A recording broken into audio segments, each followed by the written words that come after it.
Hello बच्चों, ये आपकी वर्कशीट 57 है क्लास 10th की गणित की। इसमें आपको ठोसों के संयोजन का पृष्ठीय क्षेत्रफल कैसे निकाला जाता है जब ठोसों को एक साथ मिलाया जाता है, ये आपको बताया गया है। ठीक है, तो यहाँ पर याद कीजिए वाले क्वेश्चन है, निम्न ठोसों के संपूर्ण पृष्ठीय क्षेत्रफल आपको निकालने, घनाभ, घन, बेलन, शंकु, अर्धगोला। ये आपको जो पिछली वाली वर्कशीट है 56 उसमें दिए गए हैं फॉर्मूलेस, तो आप वहाँ से ले सकते हैं। ठीक है, अब जो आपको आगे दिया है ये है क्वेश्चन।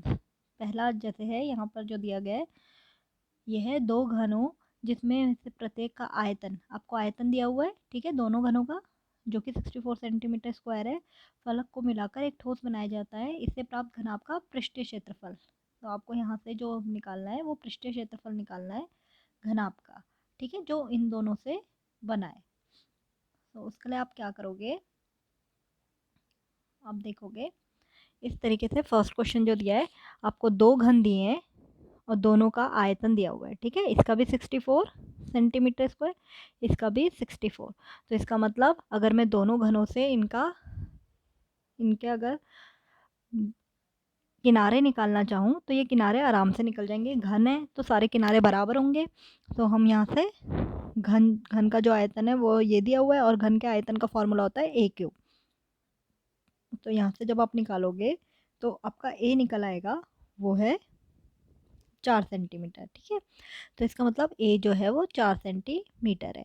अब जब देखोगे आप दोनों घनों को जब मिला दोगे तो इसकी जो ये लेंथ है, ठीक है, जो इसकी लंबाई है वो बदल जाएगी, पर जो इसकी चौड़ाई और जो ऊंचाई है वो वही रहेगी।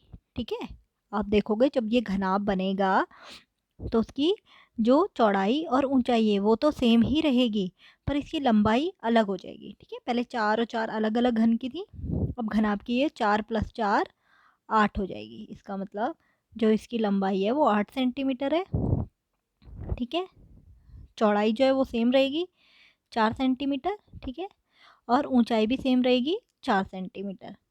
तो यहाँ पर आपको यही दिया हुआ है, और फिर घनाभ का आपको जो बना है घनाभ, नया घनाभ, उसका आपको पृष्ठीय क्षेत्रफल निकालना है।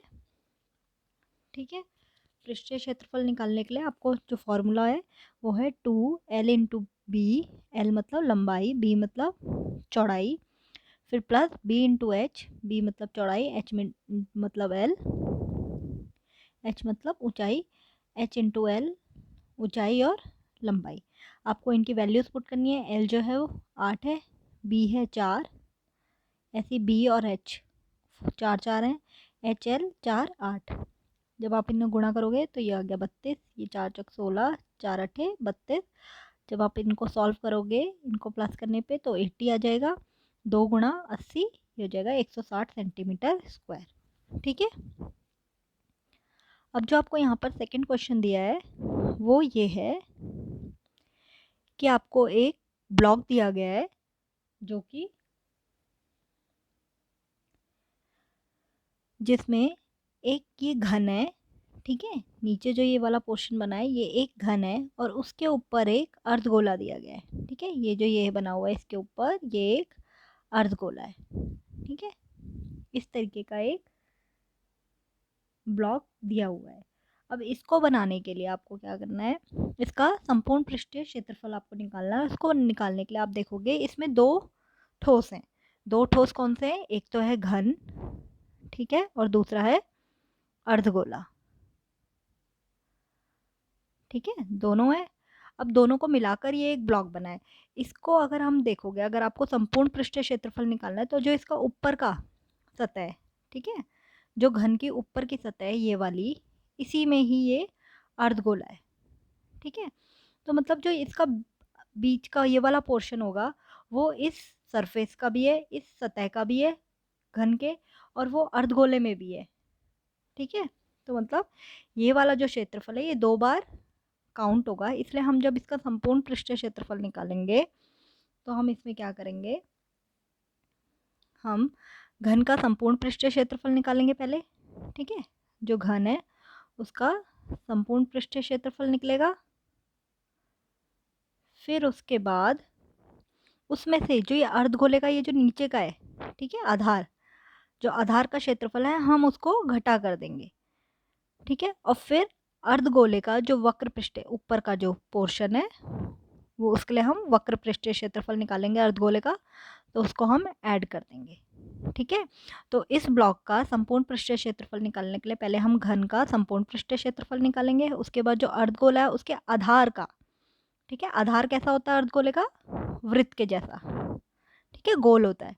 आप देखते हो ना कटोरा जैसे होता है, तो कटोरे का गोल होता है आधार, तो वही आधार गोल, उसका हम क्षेत्रफल हटा देंगे और फिर अर्धगोले का वक्र पृष्ठीय क्षेत्रफल को उसमें ऐड कर देंगे। तो यही यहाँ पर किया गया है। इसमें क्या करोगे आप? घन का संपूर्ण पृष्ठीय क्षेत्रफल 6 इंटू किनारे का स्क्वायर, ये इसका फॉर्मूला होता है। अर्धगोले का आधार का क्षेत्रफल मतलब पाई आर स्क्वायर, जो कि एक वृत्त के जैसा होता है। ठीक है, वृत्त के जैसा होता है तो इसका मतलब वृत्त का फॉर्मूला लगेगा क्षेत्रफल का, तो पाई आर स्क्वायर होता है, प्लस अर्धगोले का वक्र पृष्ठीय क्षेत्रफल जो 2 पाई आर स्क्वायर होता है। फिर 2 पाई आर स्क्वायर में से हम पाई आर स्क्वायर को माइनस करेंगे तो पाई आर स्क्वायर आ जाएगा। 6 इंटू किनारा, किनारा जो था वो 5 सेंटीमीटर था, तो 5 इंटू 5 25। आप जब इसे मल्टीप्लाई करेंगे तो ये आ जाएगा 150। इसकी वैल्यूज़ रखेंगे तो 22/7 पाई की एंड 2.1 आर की वैल्यू होती है। ठीक है, इसका स्क्वायर आप इसे सॉल्व करेंगे आ जाएगा 163.86 सेंटीमीटर स्क्वायर। तो ये दूसरा क्वेश्चन था। अब जो तीसरा क्वेश्चन इसमें दिया है आपको वर्कशीट में, वो दिया हुआ है, ये एक पक्षी स्नानघर दिया हुआ है जिसमें फिर से 2 ठोस हैं। ठीक है, एक तो बेलन है, ठीक है, ये बेलन हो गया, और एक है इसमें अर्धगोला, ये जो ये वाला बना है ये अर्धगोला है। ठीक है, इस तरीके का, और इसका आपको संपूर्ण पृष्ठीय क्षेत्रफल निकालना है। तो आप इसमें क्या करोगे, पहले पूरे बेलन का संपूर्ण पृष्ठीय क्षेत्रफल निकालेंगे, वक्र पृष्ठीय क्षेत्रफल निकालेंगे, फिर अर्धगोले का वक्र पृष्ठीय क्षेत्रफल निकालेंगे, क्योंकि यहाँ पर हमें नीचे के उसकी ज़रूरत नहीं है, इसलिए दोनों में वक्र पृष्ठीय क्षेत्रफल ही निकलेगा। ठीक है, अब इसके लिए आप क्या करेंगे, अर्धगोले की त्रिज्या आपको पता है 30 सेंटीमीटर है। अगर अर्धगोले की त्रिज्या 30 सेंटीमीटर है तो इसका मतलब जो ये बेलन है इसकी भी त्रिज्या 30 ही होगी। ठीक है, बेलन की ऊंचाई आपको 1.45 मीटर दी हुई है, इसको हमने सेंटीमीटर में चेंज करा है क्योंकि एक चीज़ हमें सेंटीमीटर में दी हुई है, त्रिज्या हमें सेंटीमीटर, इसलिए सेंटीमीटर में चेंज कर लिया। आप चाहें तो त्रिज्या को मीटर में भी चेंज कर सकते हैं। फिर इसके बाद आपको पक्षी का स्नानघर का संपूर्ण क्षेत्रफल निकालने के लिए बेलन का वक्र पृष्ठीय क्षेत्रफल निकालना है, प्लस अर्धगोले का, दोनों का वक्र पृष्ठीय क्षेत्रफल निकलेगा। ठीक है, बेलन का वक्र पृष्ठीय क्षेत्रफल होता है 2 पाई आर एच, अर्धगोले का होता है 2 पाई आर स्क्वायर। दोनों में से 2 पाई आर कॉमन ले लिया, यहाँ बचा एच, इसमें से बचा आर। ठीक है, इनकी वैल्यूज़ पुट करेंगे, आर जो है वो 30 है तो 30 लिख दिया, एच 145, आर 30। जब आप इसे सॉल्व करेंगे तो ये आ जाएगा 33,000 सेंटीमीटर स्क्वायर। ठीक है, अगर आप चाहो तो इसको मीटर स्क्वायर में चेंज करने के लिए आप क्या करेंगे, क्योंकि 1 मीटर में 100 सेंटीमीटर होते हैं और ये स्क्वायर है, तो आप क्या करोगे 100 गुणा 100, तो हो जाएगा 10,000। तो पॉइंट कहाँ जाएगा, 1 2 3 4, यहाँ पर 3.3, तो ये हो जाएगा 3.3 मीटर स्क्वायर। ओके, इसका पक्षी स्नानघर का संपूर्ण क्षेत्रफल। ओके स्टूडेंट, अगर आपको इनसे रिलेटेड कोई भी क्वेरी हो तो आप पूछ सकते हैं।